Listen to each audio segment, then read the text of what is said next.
Kyo kituufu nvuddemu mu kulonda kwa USPA olw'ensonga emu babiri.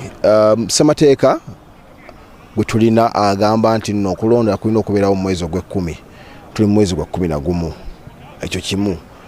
Nsuubira nti omuntu yenna amanye eby'amateeka bonna boolondeddwa omwezi guno amazima gali nti ojja kuba olondeddwa mu bukyamu. Kakati embeera nze ng'omuntu kijagala okwewala. Naye ng'ekikulu kya byonna kyensaba nti nno bammemba ba USPA olunaku lw'enkya bajje mu lutuula tukkiriziganye ku nsonga entonotono eziriwo tuzitereeze ng'ekibiina nga bannamawulire ne tusalawo nti nno kaakati twewadde obudde tujja kudda ku lunaku bweruti ne bweruti tulonde.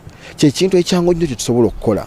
Otherwise tugenda kuswala nnyo nga ffe abalina ssemateeka ffe abatamugoberera ffe abafugibwa mu ngeri ate bwe tubeerawo ne tuvumirira association endala nga bwe zitagoberera ssemateeka ate nga naffe ffennyini kyekimu kye tukola. This is Kingdom TV.